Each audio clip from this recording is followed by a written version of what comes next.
بسم اللہ الرحمن الرحیم۔ السلام علیکم معزز طلباء کرام، آپ سب کیسے ہیں؟ آج ہم نور الانوار کے سبق نمبر 307 کو پڑھیں گے۔ آج کے ہمارے سبق کا عنوان ہے واو کا عطف جملہ کے لیے آنا۔ آج کے ہمارے سبق کی عبارت وقد تکون لعطف الجملۃ سے شروع ہوتی ہے۔ جیسا کہ حروف معانی کی بحث ہماری جاری ہے اور ان میں سے پہلا حرف عطف واو ہے جس کا ذکر جاری ہے، اور پھر واو کے حقیقی معنی کے بیان کے بعد اس کے مجازی معنی کے واو حال کے لیے آتا ہے۔ اس کے حوالے سے بھی ہم نے سنا۔ تو آج کے سبق میں ہم اس حوالے سے سنیں گے کہ کبھی کبھی واو وہ عطف جملہ کے لیے بھی آتا ہے، لیکن اب یہ حقیقی پر ہوگا، مجاز کے لیے ہوگا، یہ ہم تفصیل سبق میں جانیں گے۔ تو بلا تاخیر ہم سب سے پہلے سبق کی عبارت پڑھ کے اس کا ترجمہ کرتے ہیں، اس کے بعد پھر باقاعدہ سبق کی وضاحت کی طرف بڑھتے ہیں۔ مصنف علیہ رحمہ لکھتے ہیں وقد تکون لعطف الجملۃ، اور واو کبھی عطف جملہ کے لیے آتا ہے۔ ھذا یصلح ان تکون علی الحقیقۃ، یہ صلاحیت رکھتا ہے کہ واو حقیقت پر ہو۔ وَإِنَّمَا أَخَّرَهَا عَنْ بَيَانِ الْحَالِ الَّتِي هِيَ مَجَازٌ لِيَتَفَرَّعَ عَلَيْهِ الْمِثَالُ الْمُخْتَلِفُ فِيهِ عَلَى مَا سَيَأْتِي، اور اس کو اس حال کے بیان سے جو کہ مجاز ہے صرف اس لیے مؤخر کیا ہے تاکہ اس پر مختلف فی مثال متفرع ہو، جو جیسا کہ قریب اس کا بیان آئے گا بھی۔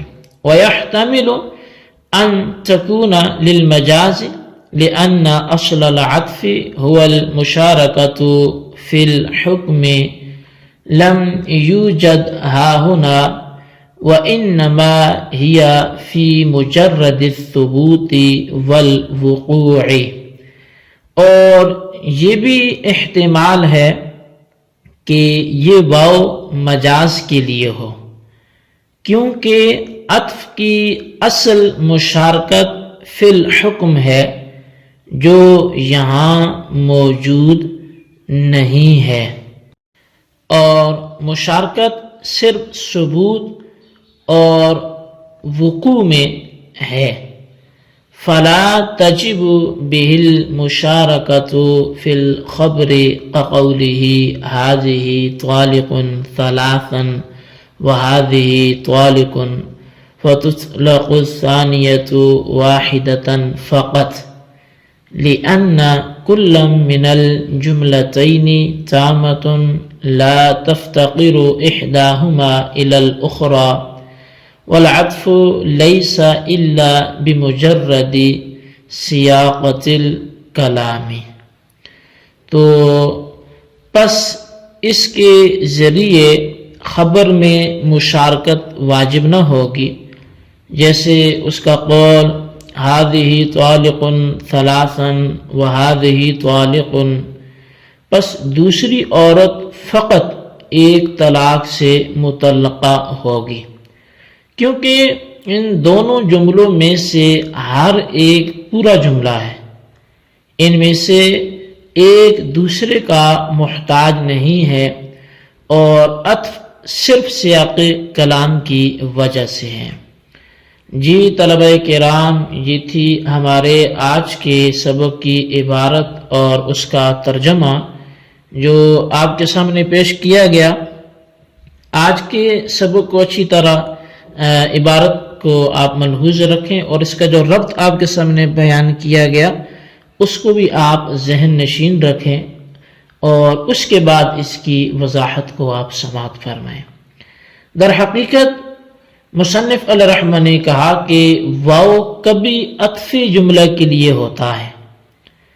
اب یہ ماتن نے دعویٰ کیا تو شارح منار صاحب نور الانوار ملا جیون علیہ رحمہ وہ کہنے لگے کہ واو کا عطف جملہ علی الجملہ کے لیے ہونا اس بات کی صلاحیت رکھتا ہے کہ یہ واو کے حقیقی معنی ہو، لیکن اس پر سوال ہوگا کہ جب یہ واو کے حقیقی معنی ہے تو اس کو مجازی معنی یعنی واو حالیہ سے مؤخر کیوں کیا گیا ہے؟ اس کو واو حالیہ سے پہلے ذکر کیا جاتا۔ تو اب اس کا پھر جواب یہ ہوگا کہ واو کے عطف جملہ کے لیے ہونے کو اس لیے مؤخر کیا گیا تاکہ اس پر ایک مختلف فی مثال متفرع ہو سکے، جس کا ذکر طلقنی ولک الف درہم آگے عبارت میں آ رہا ہے۔ تو لہٰذا اگرچہ اس کا تعلق حقیقی معنی سے ہے، لیکن اس پر آگے ایک مثال نے متفرع ہونا تھا، تو اس لیے اس کو حال کے معنی جو کہ مجازی تھے اس سے مؤخر ذکر کیا گیا۔ یہ ایک اس میں احتمال تھا۔ اور دوسرا یہ بھی احتمال ہے کہ عطف جملہ کے معنی میں واو کا استعمال مجاز ہو، اس لیے کہ عطف کی اصل اور حقیقت یہ ہے کہ معطوف علیہ اور معطوف حکم میں شریک ہوں، حالانکہ عطف جملہ علی الجملہ میں مشارکت فی الحکم موجود نہیں ہوتی، بلکہ صرف ثبوت اور وقوع میں مشارکت ہوتی ہے۔